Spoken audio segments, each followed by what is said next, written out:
why do people get into business and property? Legacy, maybe increasing their income, maybe securing a better pension, maybe they want more time and freedom with their family. And ultimately,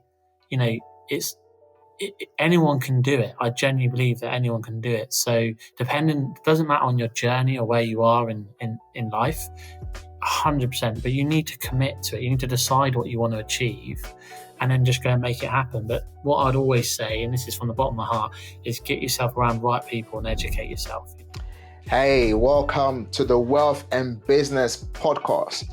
On this episode, I'm really so excited to the point where this particular conversation brings me all the way memory lane. 5-6 years ago when I started my journey, and this particular organization basically saw me become who I've become today within the property space. And it only started with what I preach about the most, which is network. All right. Your network will determine the success of your journey. Without further ado, I've got somebody that has got so much accolades to his name. He's done well in the finance industry. He's the founder of Ramsay and White, an award-winning financial brokerage firm based in Wales. And just to kind of give you a little bit of overground, so over the last couple of years, Ramsay and White has done over 600 million, in lending, selling over 300 houses across, the country. I'm gonna park here at this particular point in time, and I'm just gonna kind of, as we're deep in and out, it's gonna be a great conversation because we share very, very, very massive memory with these massive individuals. So without further ado, Joe White, my friend, welcome to the Wealth and Business Podcast. So good to have you here, bro. Very good to be here. Thank you, Daniel, for the opportunity to speak to you and your audience. And we go way back. So looking forward to the conversation. Great. So Joe, you basically founded the Ramsay and White brokerage firm based all the way in Wales. And I remember we met in London. When I first met you was in London. So first of all, tell us how you first of all got into the finance industry. Yeah, I think I wanted to be in property I'm 35 now. When I was about 24, 25, I wanted to be in property. And for me, the quickest way into the property market was through a estate agency. So I worked in West London in the estate agency market, sales, lettings, management. And then I wanted to understand how the funding side of the market worked. So moved from estate agency into residential mortgages. One of the reasons for that was I did my first buy-to-let when I was about 26, and I got recommended a mortgage advisor, but the advice I got was wrong. From the advisor, he got me a residential mortgage on a buy-to-let, but I already had a residential mortgage. So I was like, how's he got it wrong? And my kind of curious kind of personality, mentality, I guess, I wanted to understand and learn leverage. Obviously, working in the estate agency market allowed me to understand finding deals, working with vendors, solicitors, etc., but not necessarily doing the lending or the funding myself. So I went down that route, residential mortgages, and then wanted to work more with landlords, so then moved into commercial finance. So that's really how it started. So it was an interest in property that led me into be a professional within the industry, and then I moved across because I wanted to grow and develop and deepen my understanding. Wow, what a really great way to kind of even share how you got started. But most people would have gotten started in property, right? And as a lettings agent or as a sales agent or maybe even as a property manager. What was your inspiration and what was your mindset in, obviously, I know you wanted to understand how the property industry works, but what was then the mindset that gave birth to the entrepreneurship that you have become from just basically being a lettings agent, now becoming an entrepreneur and a CEO of one of UK's fastest growing brokerage firm? Yeah, I think, so I've always wanted to be a business owner since I was about 12 years old. And the reason for that is, I grew up, very humble beginnings, council estate, very poor family kind of situation that I was involved in. And where I grew up, there was a lot of crime, a lot of kind of, alcohol. There's a lot of alcohol abuse, drug abuse, all on my estate where I grew up. And, and I was thinking at the time, like, how do I develop, how do I move away from this? Or, because a lot of people just deal with that situation because they become products of their environment. But I met a gentleman who was related to my mum's partner at the time, and I only ever met him once. And he drove down the estate and he had a green Rolls Royce. And I remember saying to my mum, me and my brothers thought it was a spaceship. We never seen a car like that, right? No one really drove, and no one had much around there. So we seen this great green Rolls Royce. He let us sit in the car, and I remember thinking that the cream seats, leather seats, were nicer than our sofa. And me and my brother were like, "Wow, this is amazing." And I said to my mum, "What does he do? How has he got this spaceship?" We called it, and she said, "Well, he's a businessman. He sold a successful driving school, and then he set up hotels in Sri Lanka. So he developed businesses, sold them, and grew other kind of ventures." And I said to her, being young and just simple-minded at the time, "Why are we not in business? Why are we not business people?" And she said, "Well, I'm looking after you three boys, and that's my job." So at that moment in my life, I had a bit of a paradigm shift because, my circumstances were, of very humble beginnings, but actually it showed me that there is another way of life. You can go out and make something of yourself. You can develop and grow and have financial independence, but you just got to put yourself out there. So for me, success for me is having the ability to start in one place, but developing the mindset to not be defined by that place. And what I mean is, remember where you come from, be proud of that. But ultimately, if you grow and develop your mind, you can become more.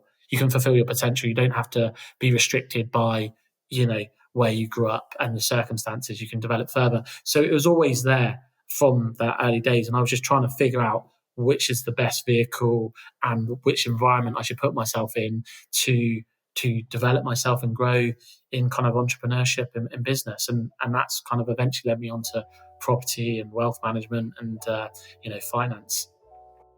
This episode of the Wealth and Business Podcast is brought to you by our partner and sponsor, Ramsay and White. Ramsay and White is an award-winning specialist intermediary covering property, finance, wealth management, and estate agency. The Ramsay and White team can help you secure or source funding for your buy-to-lets, your HMOs, your commercial development, holiday lets, portfolio acquisition. They also offer financial reviews covering pension and investment. Not restricted by lenders or locations, the team at Ramsay and White will help you build momentum covering or growing your investment portfolio. Feel free to contact Ramsay and White, who is our partner and our sponsor for this episode of the Wealth and Business Podcast. The links to contacting Ramsay and White will be somewhere around the show notes. Make sure to reach out to them, as these individuals, this company has actually helped me build my property portfolio over the last 6 years.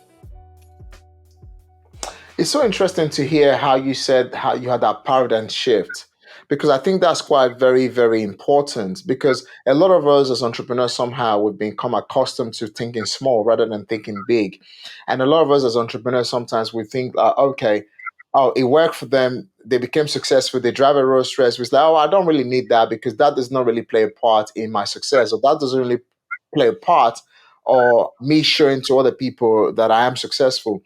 But it's also very important that the fact that in life and in business, especially as a life of an entrepreneur, which is not really an easy one, that we also understand the difference between risk and rewards, right? Because when you've risked everything and you're driving a Rolls Royce, not really to, it's just like, it gives you that, so, okay, yes, I have actually paid the price. I've worked hard, I've grafted.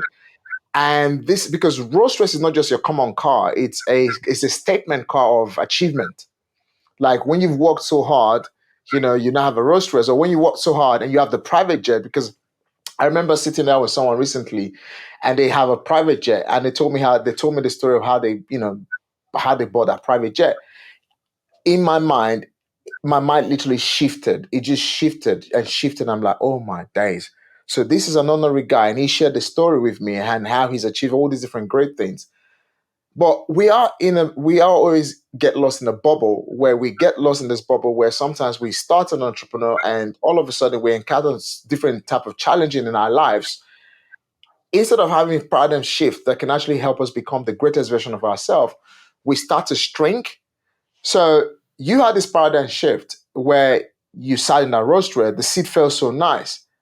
How did that then help you as an individual to basically, reposition yourself and your mindset from just being a listing agent to now say, okay, now it's time for me to go for the kill and then go and start? How did it all begin? What was the birth? How did that Mm. inspire to the birth of Ramsay and White? Yeah, I think that was a catalyst for me, that moment, the paradigm shift, and that was what really sparked my interest. And you know, it to get real kind of financial freedom and wealth, it was about how to create and develop and build companies. So it was a journey from obviously 12 years old to in my late 20s before starting that business. And I think you can't beat experience. I see a lot of people jump in at the deep end, and some people make it work, but some people really struggle. And I think you've got to go out into market and get experience. So for me, it was about developing the mindset, but also getting practical experience that I could then use and then formulate into a business. So the end goal was always to open my own company, but it was just how and when. And I wanted to, if you look at lenders want to lend, but they de-risk the deal by making you jump through various hoops. They mitigate that basically to make sure that the loan come back. And effectively, by me going into the market and getting experience, was me mitigating my potential risk of running my own company and really understanding how to grow and develop a business. So I think it's really important you start with the end in mind and then work out a plan. So for me, I was always learning as I went along. So I wanted to be in property. I wanted to understand how that market went. So I went into the estate agency market. And when I went now, I realized that a lot of the estate agents, some of them are really good and some of them weren't so good. But to Yeah. be an estate agent, you didn't have to be qualified like a surveyor or a financial advisor or mortgage advisor or a lawyer or solicitor, whatever it may be. So there's a lot of people I met in London who were just there because they needed jobs. So they were like mediocre at the job, which gave me an edge because I actually wanted to be there. I had a bigger goal to learn and progress. So I kind of rose up the ranks quite quickly. But I was always curious. So I was speaking to the managers, I was speaking to the sales directors, I was speaking to the owners. I get to know them and ask what's going on. And I always would be trying to add value. So I wasn't just there for myself to get the knowledge, but I'd be adding value. Any company I was in, I would add value as much as possible to make a difference and make a positive impact, whether that be for the clients, for the business, or the people I work with. But what you learn along the way is, what fundamentally makes a business work well, but also things that don't work so well, like management structures or certain marketing or processes they put in place. So you're learning and you're making notes about, okay, well, I would have that, but I wouldn't have this. Okay. So I went from the estate agency into residential finance, and then went into commercial. And one of the reasons I went into like commercial lending and in investor world is because at the time there's a lot of tax changes. So a lot of landlords had properties in their own name, but you couldn't offset the mortgage interest. And my manager at the time didn't want to work with limited company lenders. That's a lot of hard work. That's a lot of paperwork. Whereas I thought that would be an opportunity because a lot of landlords would start buying for a limited company. So I've seen a trend that was about to appear. So I'm positioned myself into a commercial space of the market where I could operate and work with these type of clients. And also, the mindset really shifted then because so that happened in terms of helping clients and being in a position to help more people that were operating in that space. So it gave me more traction. But then working with budding entrepreneurs and property kind of business owners, it was very positive. They were all trying to progress either their property business or their businesses outside of that and develop further. They needed certain type of funding to make that happen. So I was constantly like rubbing shoulders with other entrepreneurs and business owners who are better in themselves. So that kind of first knowledge and growth was just, through experience and working with the right people. And I always wanted to set my own company. So when I was 30, I set up Ramsay and White, and it was at the time finance or property investors. So I niched it. Even though I was a qualified mortgage advisor, I could do everything from residential, buy-to-let, HMO, commercial development. I niched it in the property investor market because I wanted to get traction. So yeah. I am the person that can help you fund your projects. If you're looking to build momentum, I get it. Any strategy that you're working on or looking to utilize, I can help fund, so buy to lets or buy refurb refinance or HMO conversions or commercial conversions or development. There's always an element of funding typically required. So I was put myself in that position. But my ultimate goal, was from experience on how not to run a business or how things went well or not went well, was to build a holistic practice. And why I wanted to do that is a number of reasons. Is I wanted to be able to build a holistic practice that could offer the clients Yeah. more services rather than just funding. So, the real estate arm, the wealth management arm, pension investments, and it all leads back to me getting bad advice. I always say to the team, remember that time when I had bad advice? Make sure you give the clients the right information so Yeah. they can make an informed decision, because ultimately it's going to impact their business. And if it's a positive impact, they're going to be grateful and they're going to talk about you to their friends and family. Yeah. So I wanted to build a practice that could help them. Then it was about the team, giving them the opportunity to grow within the business. So whether that be a mortgage advisor, financial advisor, estate agent, lettings agent, property management, partners, directors. So then you're retaining good staff within the business. And then the third reason is to make the business more profitable. So, you see all the stats when people start businesses are 1 in 10 or 9 out of 10 businesses fail in the first year and all that sort of stuff, right? And I was hell bent on not being one of them statistics, but outperforming them statistics. So how would you do that? And that's by building a profitable business that adds value in the market. And as you said, we've done over 600 million in lending. That's 600 million, pounds in lending in the UK property market through funding that we've offered. So it's a Yeah. lot of money There's a lot of money. delivering. Yeah. So and that's real value that we've added. And so that's a tangible kind of metric we can benchmark ourselves against within the marketplace. Quite Hopefully that answers your question a bit. Yeah, quite interesting. You say quite interesting. You kind of really break down, how you went through, from just a simple idea and having that paradigm shift, and basically now coming this far, and now owning a company where you are the CEO, of a brokerage firm that's done over 600 million in pounds in 4 years, and counting. So over the last 4 years, and this is counting. And a lot of times, people ask me, but even me myself, people ask me this, all the time. How did you just go from now? You were doing rent to rent, for example. How did you then go into owning assets and doing all these different things in property? I just said the goal is simple. Like you said, if you start with the end goal in mind, it doesn't mean that it's going to be a smooth sail. It means that there's going to be so much turbulence. But obviously, those turbulences is what continues to build up your strength. The days where it's not working is where you're actually learning, not the day where it's all working.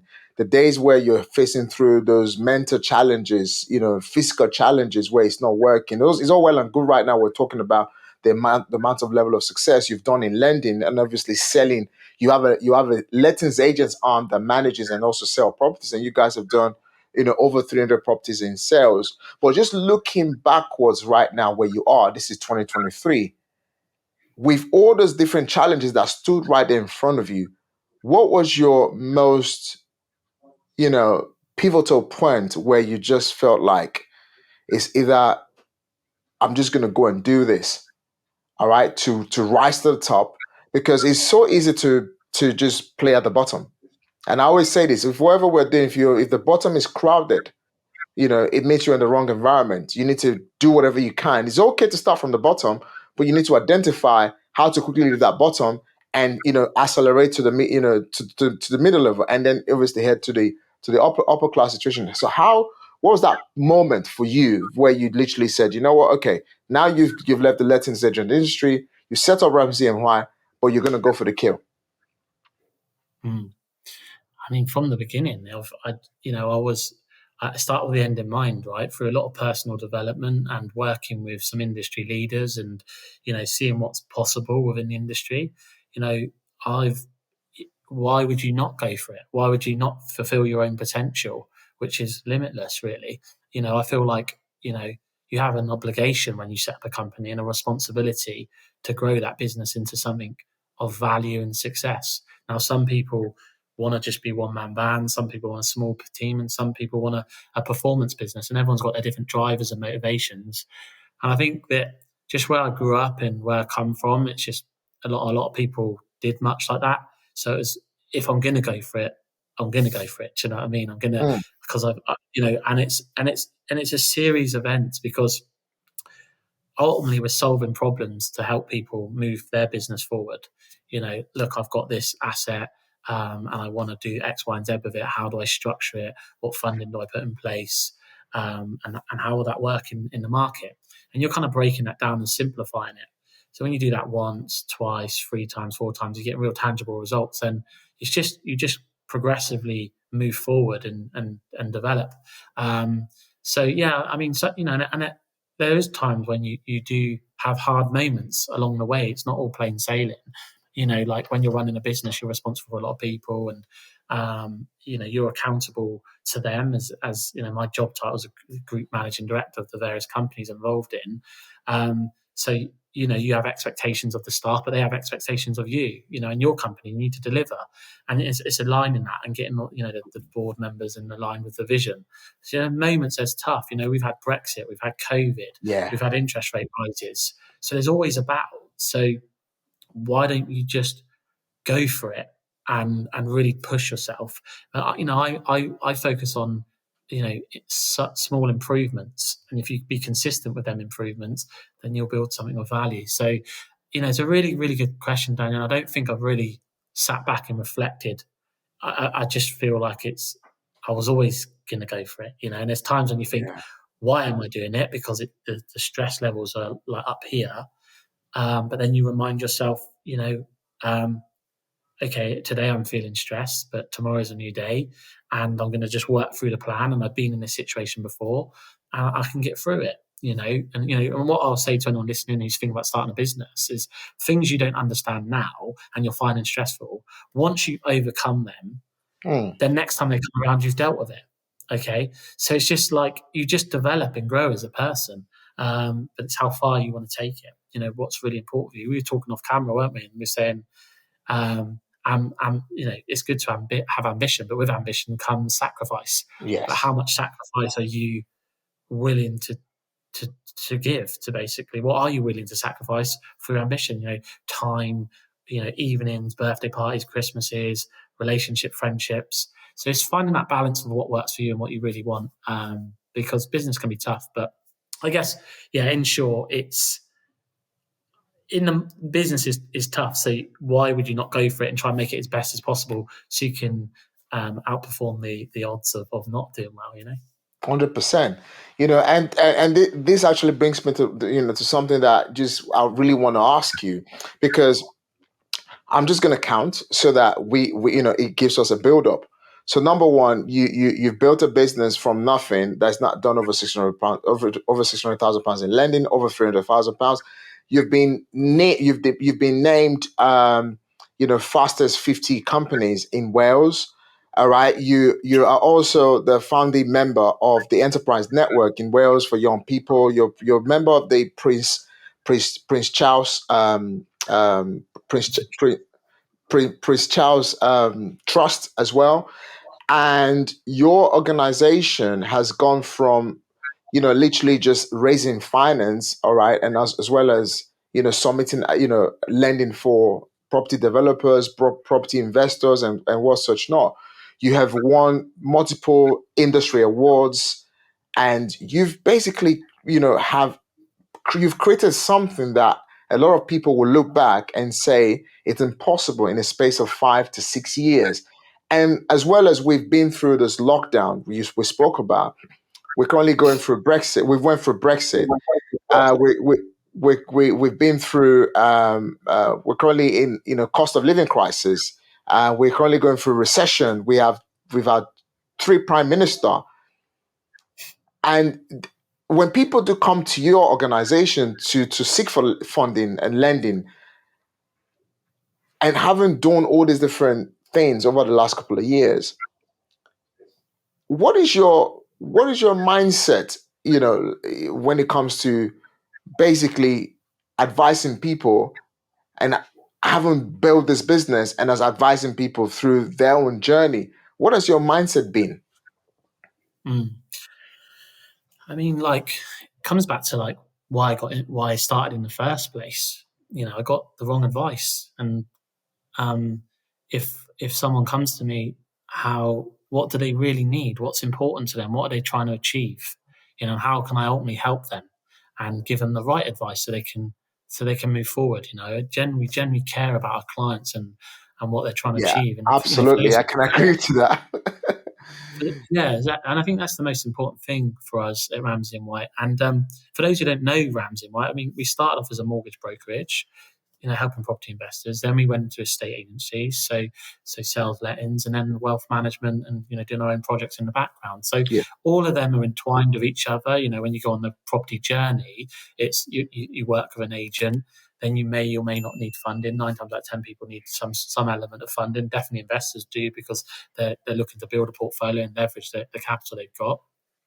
And then once you've got your portfolio to a certain size, some of our clients' portfolios 20, 30, 40 million, then they might be looking, how do we structure that in a way that's tax efficient, that's legacy planning, that's it's congruent with their plans now, that may have changed from when they first started. They might have started in their 30s and now in their 40s, or 30, late 30s, sorry.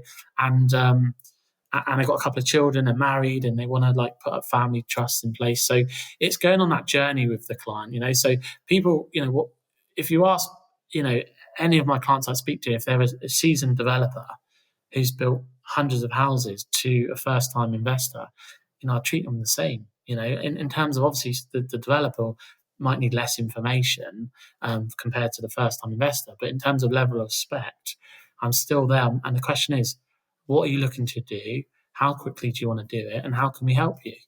Well, I've been told this, Joel, that I can get this sort of funding, or I'm trying to buy my first investment. I don't know if I should buy in a limited company or in my sole name. I've heard about this strategy. I've heard about this. And it's just like breaking that down for people. So the yeah, mindset is really just delivering value. Delivering value and ultimately building long-term relationships. We've planned to be in the market for a very long time. yeah. We're long-term thinkers. That's why we overcome Brexit and COVID and interest rates, because, there's always going to be something in the market. But if you think long-term, then it's not a problem. It's chill. It's long-term. If you're thinking short-term, oh, this is a problem, this is a problem, this is a problem, then that's going to slow you down. If you look at Warren Buffett, he's a long-term thinker, right? His wealth has always consistently gone up. The interest rates, the property market, short-term thinking, there's been dips in the market, but long-term thinking, the market's always done really well. If you look at the property market, I think the average property residential in the UK is like 280 or 1,000 at the moment. Last year it was 290. People were saying, oh, well, it's gone down by 10 grand.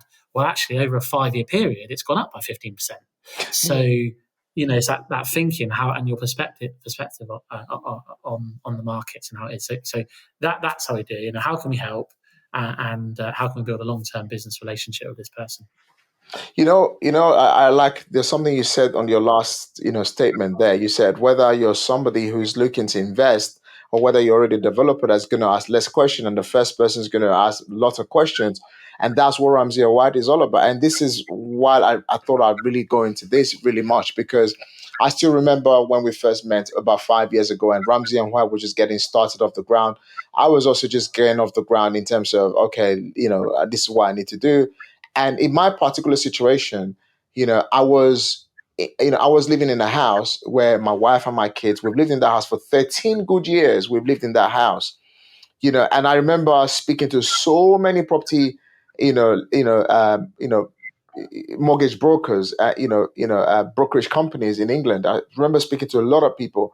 And this is why it's so important, the power of your network, the power of your environment. I remember you and I meeting, in a certain network. And from that certain network, our relationship just literally blossomed, till today. And you guys have seen me grow. I've seen you guys grow.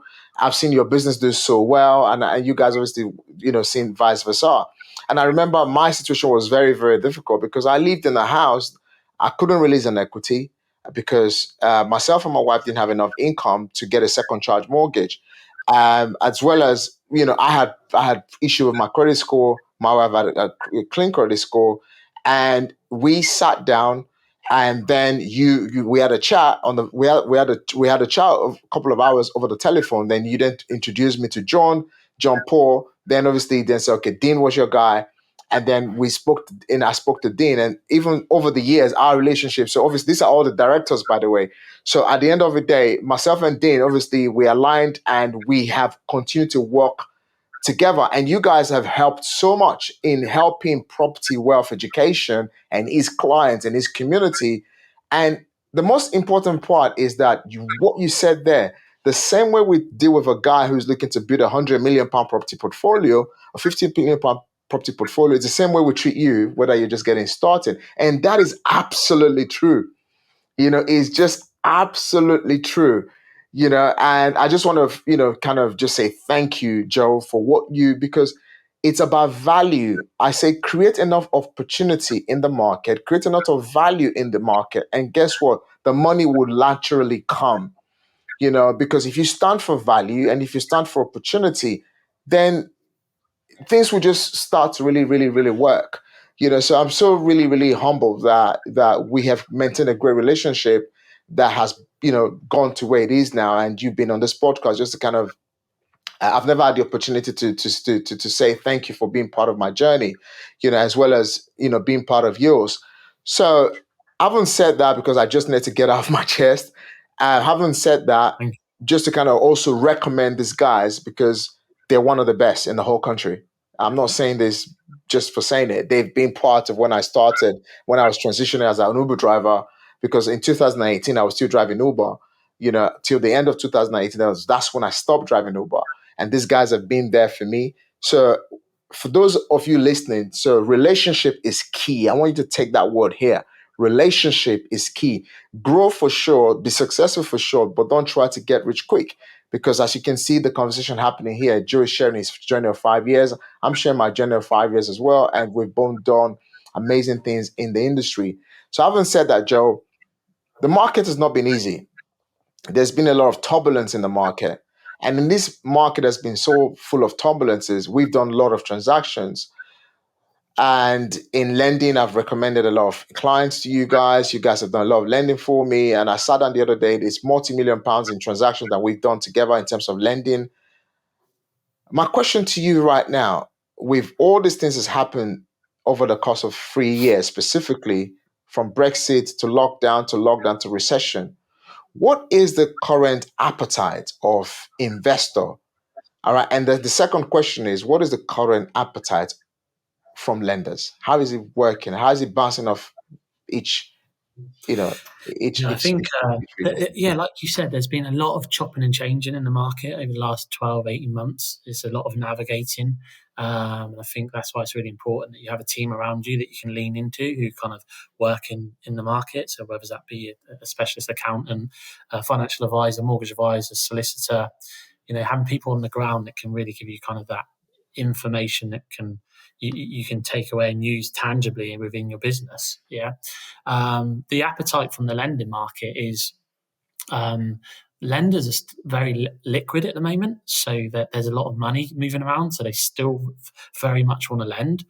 Loan to values seem to still be 75% on investment properties, which is still high relative, that standard. If that started dropping, I'd be a bit more concerned about how the lenders are viewing the market. In terms of like rates, obviously we've seen an increase in rates from last year, although we've just started to see rates come down. Obviously, HSBC announced they reduced a number of products in January. We've seen some other lenders follow suit. Even at the Bank of England, base rates gone up.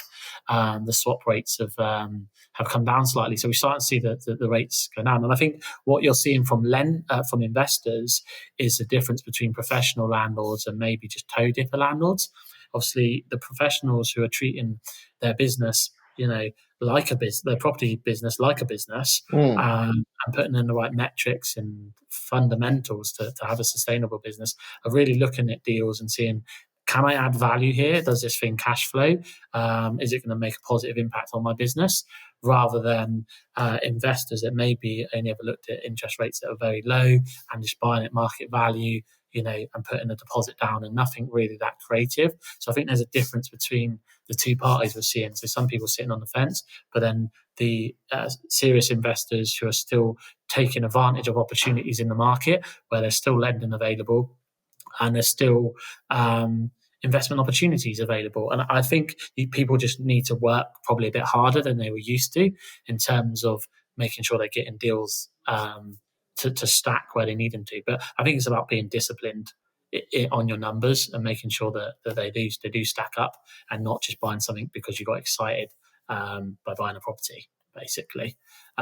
We've seen a massive shift in the holiday let market, where there was a real kind of boom in that space after COVID, like the whole staycation. Seen more lenders move into that space. So these kind of really like boutique holiday lets seem to be doing really well, and there's more lenders in that space at decent loan to values and relatively competitive.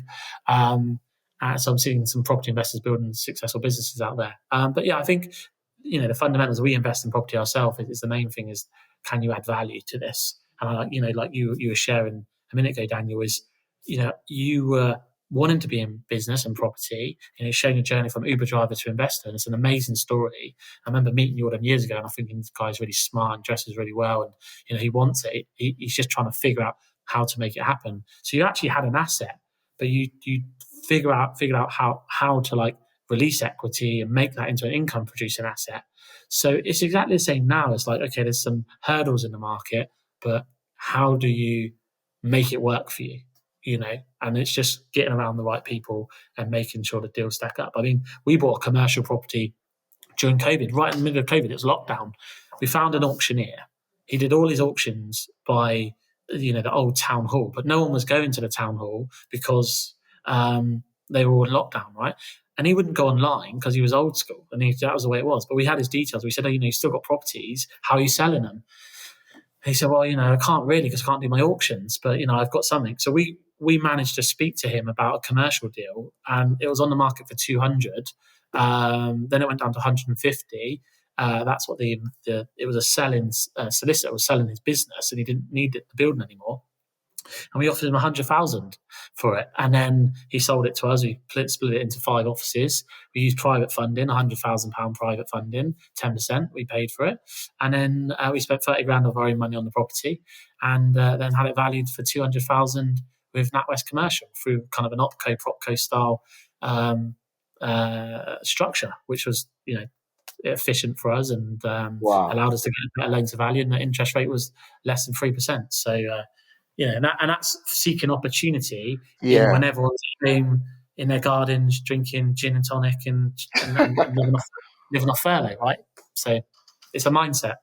Absolutely. It's a mindset, isn't it? I say this a lot as a coach and as also a mentor. I say this a lot. Whatever we want to become is 90% mindset, and the rest is, 10%. Because if your mindset is not in the right place, and the simplest way to kind of even explain this is like you can force a horse to the stream, you can't force them to drink.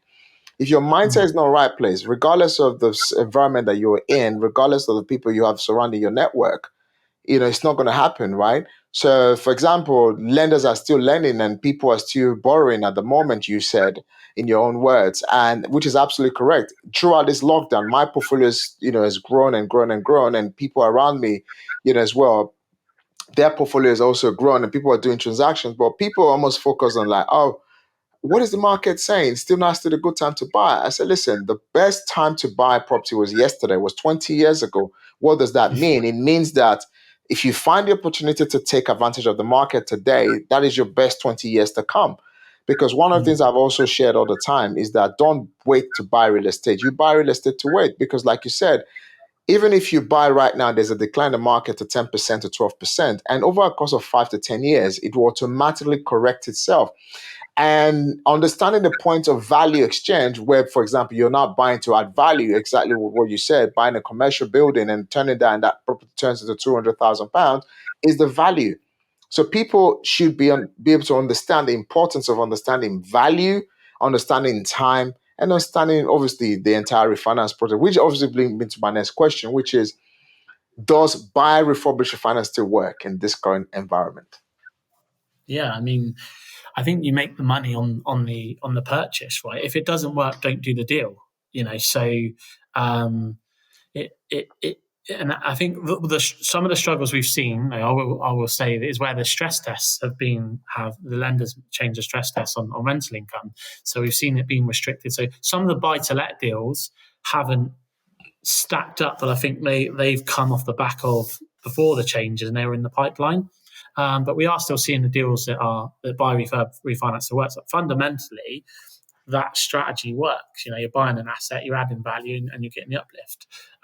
But you need to be buying it for the correct price. You can't just be buying it over market value. And if the market's meant to be dipping, and then you're overspending on the works and then not getting the valuation you want, and then you're going to struggle, and then also not getting the lending you want. So I think you just need to slow it down really and work through the fundamentals of what's available to you and how it's going to be analysed, and then doing your due diligence on the location.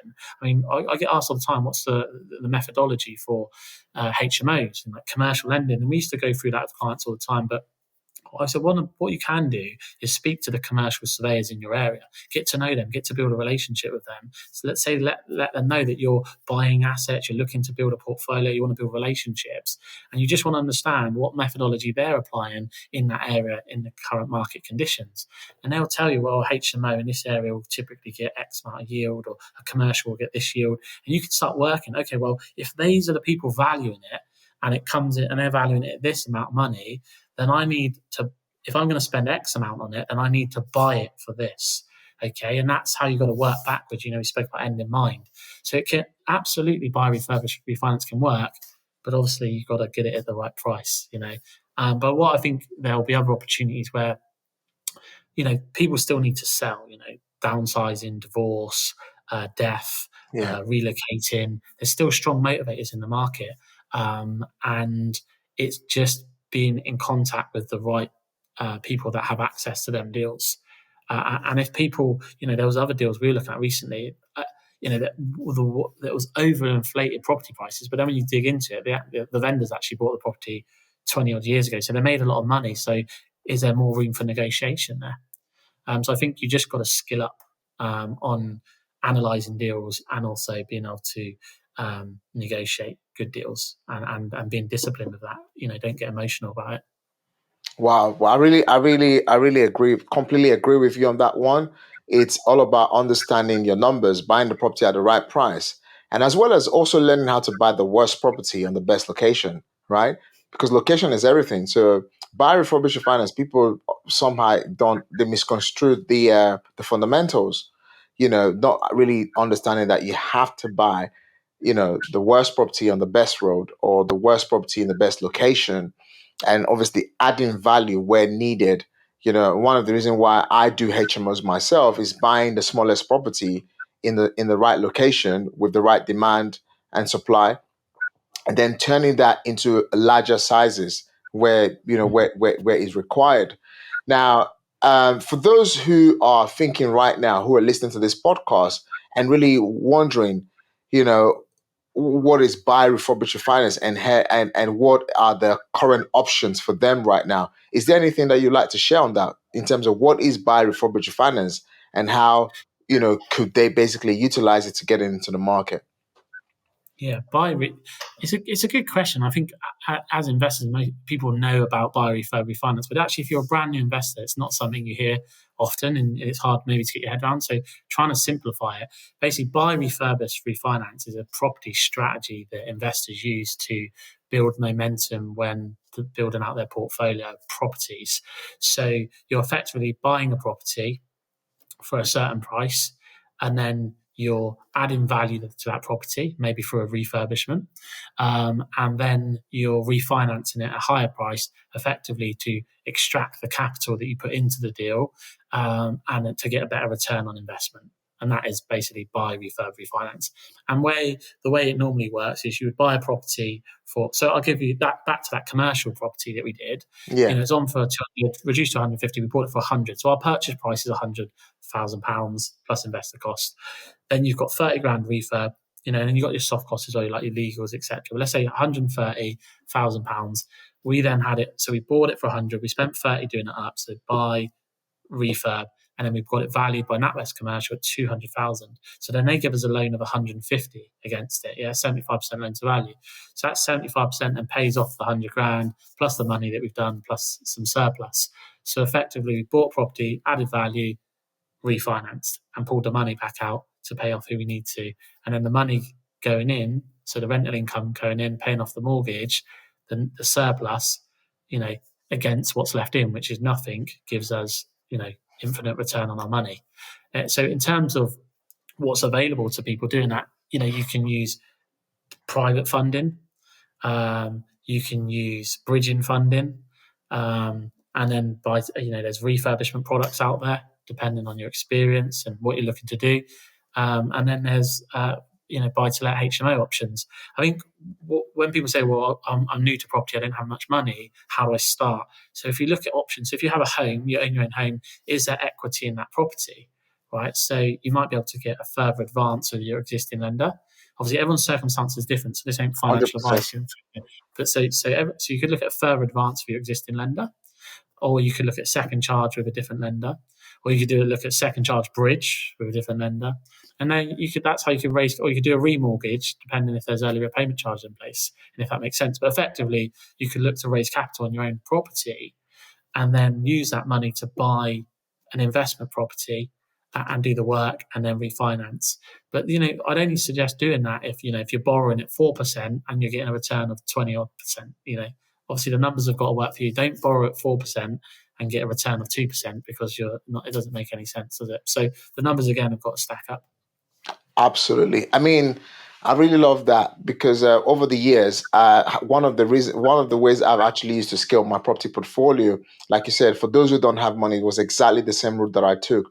But obviously, for those of you listening, I didn't just fall from the sky and listen to a podcast to get to do it. I had to get myself educated, right? I had to have people around me who knew how to do this and how to do it correctly and having the appropriate team in place. So one of the reasons why a lot of people make a lot of mistakes is to listen to podcasts like this and just go and do it and make a lot of mistakes. I'll give an example of someone who actually made a huge mistake. He had an equity in his property. He listened to a podcast, or sorry, a YouTube channel. And after listening to it, he basically just went and got a builders to start developing his 3-bed house into a 7-bedroom HMO, not knowing he needed to apply for planning, not knowing that he needed to have checked due diligence in the area, whether there was an Article 4 restriction, and as well as and applying for an HMO license, whilst he previously had people living in the property as a shared house and having all these different things. Now he's completely built the HMO, he's developed it, and then he realized that okay, the neighbor had reported him that there's been an ongoing development, and the council then came and enforced of illegal construction. And then as well, the mortgage provider then discovered that the property was being used as an HMO and then decide to call back the debt. All right. And everything just went, messy. So it's quite important for you to get yourself educated, when you're listening to stuff like this. And here as well, obviously, Property Wealth Education, we offer people step-by-step process in partnership with the likes of Ramsay and White, who is our financial brokerage firm and partner, and as well as our sponsor, who basically sponsor our podcast, sponsor our events. And we've just partnered recently for them to be one of our most outstanding sponsors there. And in all our networking events, you can come and speak to them, you can come and reach out to them to basically know how they can help you get your journey started. So I really thank you for that, Joe, for just kind of breaking that down. So as we move towards the end of this episode, Joe, for those who are basically looking to start their portfolio or to get onto the ladder, what would be a word of advice that you will probably genuinely have from your heart to basically want to just give to people in terms of, some people end up standing over the fence and just watching, shall I not become a dabbler? What is from your journey, how you've basically went from nothing, to building something so tremendous right now, from an estate agent and having the vision to start your own firm, to doing 600 million, being named one of the 50 fastest growing company in Wales, and obviously aiming for the entire nation at the moment. What is your genuine advice for anyone that's listened to this podcast and they're just a bit dabbling? Shall I not do this? What is that looking like? What advice would you want to give to them? I think it's what's important to you. What do you want to achieve? Why do people get into business and property?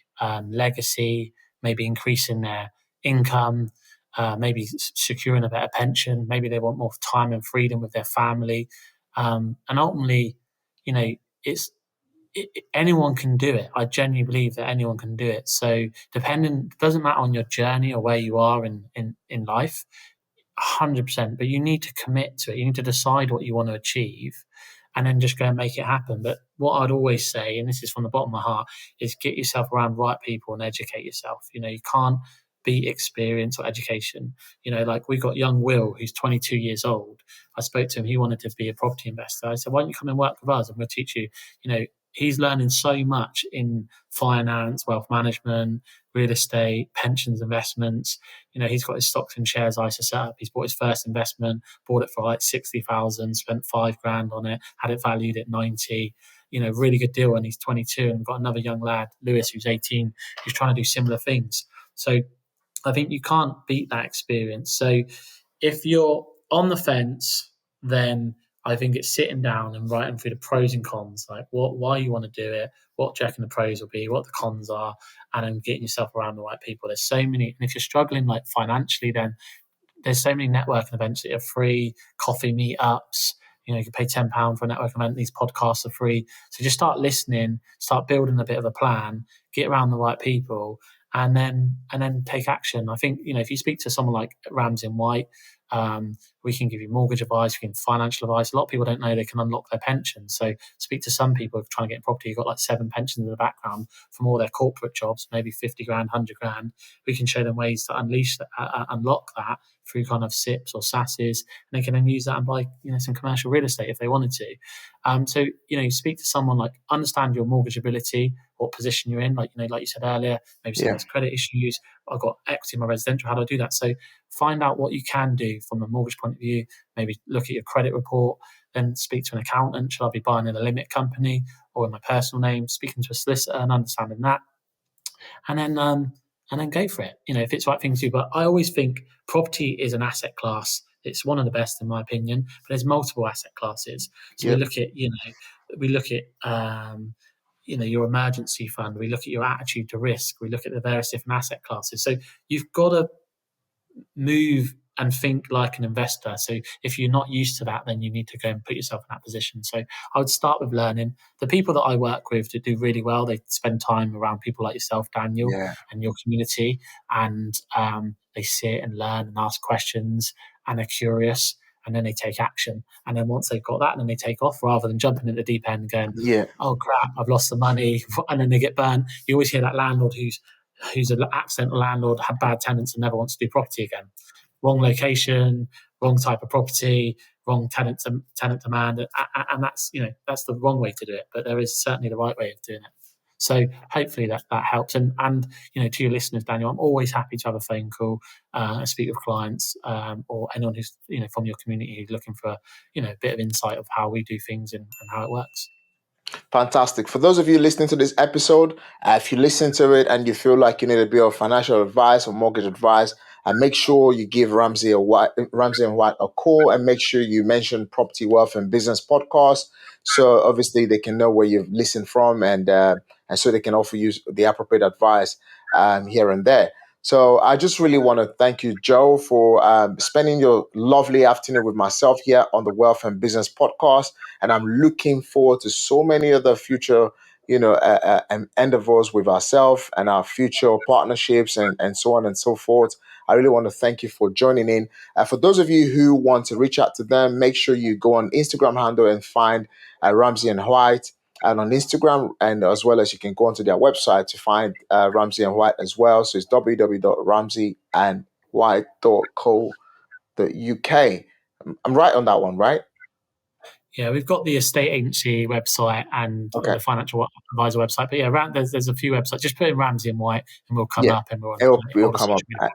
And we'll obviously have all the links to their websites, and their logo will be somewhere around this podcast, as they're also one of our proud partners and sponsor. So their logo will be demonstrated anywhere around this video podcast, as well as the show notes and every other thing else. So I just want to thank you, Joe, for coming through. And yes, guys, we'll see you on the next episode. And Joe, thank you for being here, and we'll see you soon. Take care, everyone, and have a fantastic, fantastic day.